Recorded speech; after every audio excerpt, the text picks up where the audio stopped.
Welcome to Lead with Clarity. This is a space for leaders who want to grow without losing themselves in the process. Each episode is a short reflection on leadership, influence, and the inner work that shapes how we show up for others. Not hype, not noise, just clear thinking for the journey of leading well. Today's episode is entitled, Clear is Kind, the Leadership Case for Saying the Plain Thing. Here we go. Today, I want to talk about a sentence that sounds soft, but is actually one of the toughest standards a leader can hold themselves to. Brené Brown put it this way. She said, clear is kind, unclear is unkind. She wasn't talking about being blunt for the sake of being blunt. She was naming something a lot of us get backwards. We think vagueness is gentler.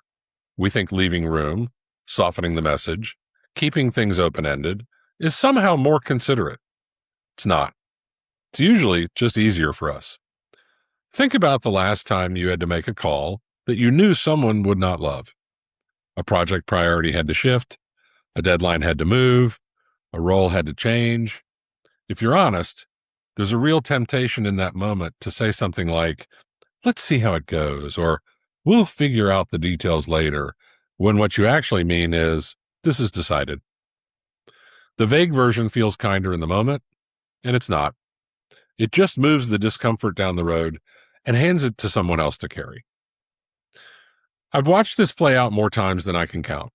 A leader announces a change, but leaves the reasoning fuzzy, or leaves the next steps open to interpretation, hoping people will fill in the gaps in a way that feels less harsh. What actually happens is the team fills the gap with anxiety, or they guess.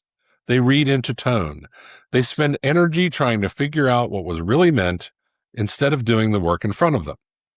I've said for years that in the absence of clear information, people make things up.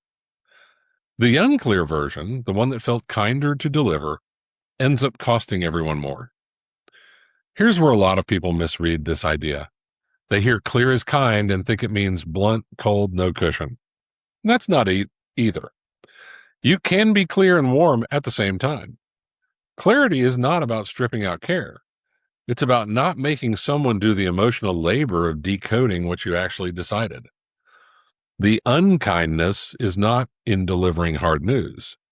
It's in making people guess whether it's hard news at all. So here's a reframe. Clarity is a form of respect.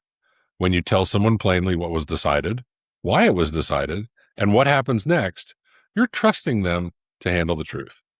You're not protecting them by softening it into fog.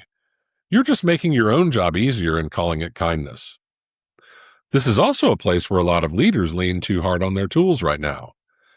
It's easy to have an AI system draft the announcement, smooth out the edges, offer 3 gentler versions of the same message. What it cannot do is decide which version is actually true or sit with the discomfort of being the one who says the plain thing to a real person who's going to be disappointed by it.